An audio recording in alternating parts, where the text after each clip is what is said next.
This Monday, January the 6th, WWE Monday Night Raw officially debuts on Netflix. Now, this is an absolute monumental night for wrestling. WWE Raw has been televised for 30 years, and for the first time ever, we're now on a streaming platform. The streaming platform being the biggest streaming platform in the world.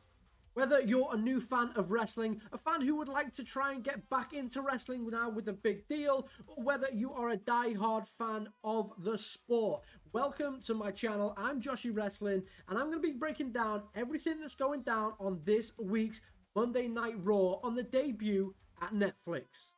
Before we get into it though, please hit the video with a massive thumbs up. Let me know down in the comment section below what you are looking forward to on the Raw debut. And if you are new here, you don't already, please do hit that subscribe button with notifications turned on. So in this video, I'm going to let you know about everything you need to know already going into the Netflix show. We've got 4 announced matches, 4 fantastic ones at that. We've got 1 return that we absolutely know about. And I've also got a range of things that absolutely could happen on this week's show. Kicking things off with the Scottish psychopath Drew McIntyre taking on main event Jey Uso. Now, these guys have had some fantastic matches in the past. Obviously, this is stemming from Drew McIntyre currently now attacking everybody who joined Roman Reigns and CM Punk at Survivor Series. Jey Uso is blood of Roman Reigns, therefore he did eventually with a bit of trying from his brother Jimmy, he did eventually join the bloodline and help the guys out at Survivor Series. Currently, Drew McIntyre is on a warpath. He's on a warpath to attack anyone who has teamed up, like I said, with CM Punk or Roman Reigns. This is going to be a fantastic match. I'm very, very much looking forward to it. Now, Drew McIntyre and Jey Uso have had some great matches in the past, and that's why I'm super excited to see them both get their props on the debut show at Netflix. This one is going to be absolute fireworks. Next up, we have a tribal combat match. One of the biggest matches in terms of the bloodline storytelling that we have ever seen. Tribal combat, Roman Reigns, the OTC, taking on Solo Sikoa. Now, these boys have been going at it since just after WrestleMania. Roman Reigns lost his WWE title to Cody Rhodes. Cody Rhodes finished the story. Solo Sikoa, in Roman's absence, became the new tribal chief. He got rid of Jimmy. He took out Paul Heyman, bringing in the new bloodline. Tama Tonga, Tonga Loa, and Jacob Fatu. Now, with the new bloodline established, the old bloodline kind of still there as well, with Jimmy, Jey, and Sami Uso, Sami Zayn. Now, these two have had a couple of battles since Roman's return, a lot of tag team stuff. Survivor Series, the two bloodlines fought off. Roman's old bloodline, featuring CM Punk, defeated the new bloodline. Solo Sikoa, Tama Tonga, Tonga Loa, Big Bronson Reed, and Jacob Fatu. Now, with this story, we also know that The Rock is looming in the background. We know that we're not finished with The Rock. The Rock obviously had his return before WrestleMania. He was heavily involved in all of that. He was heavily involved in the 2-on-2 tag team match at WrestleMania Night 1. He also turned up at WrestleMania Night 2. Lots of things could be happening with The Rock in terms of this entire story. In my opinion, I feel that The Rock is coming back and he's costing Roman the match.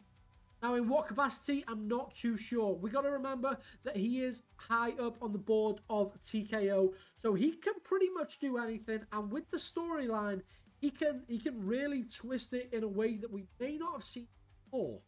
So I think what we have here for the Ula Fala, Roman Reigns taking on Solo Sikoa in tribal combat, is actually just a front for eventually setting up Roman Reigns versus The Rock at WrestleMania. I believe that's what we're going to see. I don't feel we're going to see Roman go back for a title for a little while. I think he's going to deal with The Rock all the way in April at WrestleMania.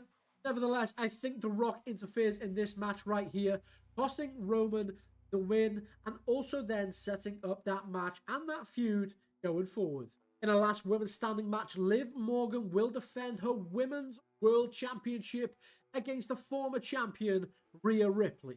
Now, this right here is electric. This is going to be an absolutely huge night for that women's division. Liv Morgan has had an absolute fantastic year as the champion. She's picked up her wins, she's taken out Rhea, and she's also stole Rhea's man. Now, Rhea Ripley fighting a couple of injuries, having to vacate the belt. It hasn't actually been the best for her, but I do expect her to see coming back strong as ever in this match. I actually do feel in this match she does take the championship back off Liv Morgan going into 2025, going in to Raw on Netflix going forward. I think this match right here, she takes the championship. And in what I believe to be the main event of the evening, Seth freaking Rollins will take on CM Punk in singles action.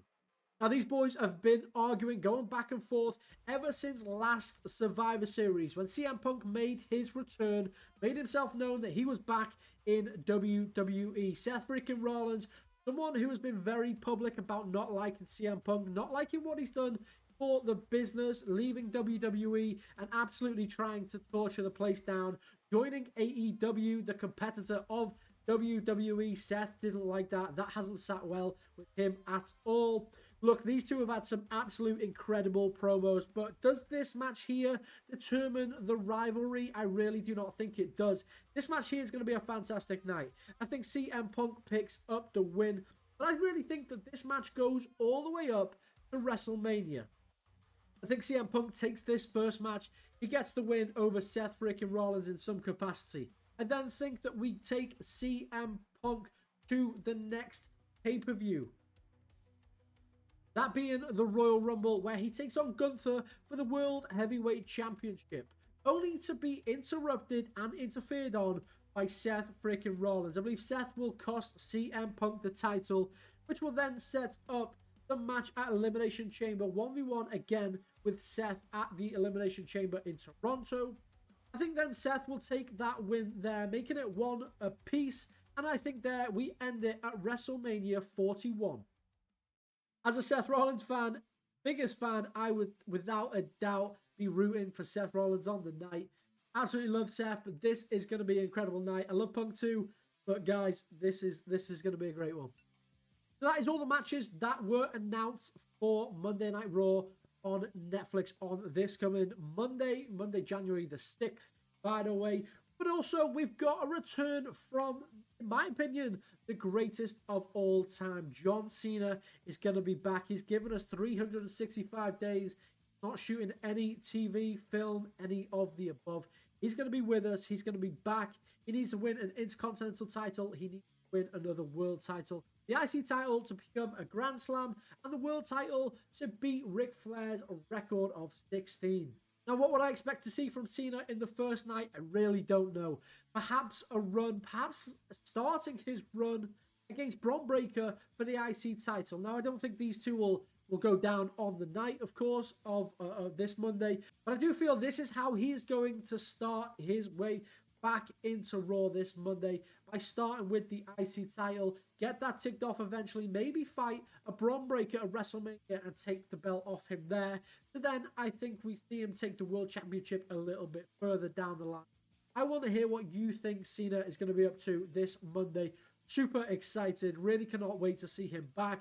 It's going to be an emotional month, it's going to be an emotional year, but he's back and we cannot wait to see it. Not a match nor a return, but I just wanted to pop this in. This is what we could be seeing for the new Monday Night Raw. Matt, if you've been watching SmackDown this past week, you would have seen that we do have a blue mat now, as opposed to the old just regular white one. On this one here, we've got the Fortnite logo, cricket, we've got a Hulk Hogan beer, Snickers, quite the random selection of sponsors. Do we like this setup? I want you to tell me, do you like this style where we have the sponsors all over the ring? Or are you there for just, or do you prefer just a fresh looking ring, no sponsors, anything like that? I'd like to hear what you think about that. I don't mind this too much. It's not too many. I thought the Prime logo stuff was a bit cringy for the PLEs. But let me know what you think of this in the comment section down below. So, as well as everything announced, we've got people putting together lists of things that could potentially happen. John Cena's farewell tour begins, absolutely happens, we know it does. The Rock returns. Now, this is a big one, but I do think it happens this week on Raw. Logan Paul returns. He has just signed. Becky Lynch returns. I think we're waiting until a Rumble return for Becky. The same goes with Charlotte Flair as well. And we're expected to see Travis Scott do a performance. Not particularly fussed about that. Triple H kicking off the new era. Absolutely. This is huge. This is absolutely huge. It's a new, without a doubt, it's a new era for professional wrestling, not just WWE. Penta debuting and teaming with Rey Mysterio. Now, we know that Penta is turning up. Whether it's in that capacity, I'm not sure. It would make sense. It would make sense. You know, the two Lucha guys. So excited for Penta to be part of that roster. There's going to be so many incredible matches that make. Fight 6 have a big segment. Alexa Bliss return.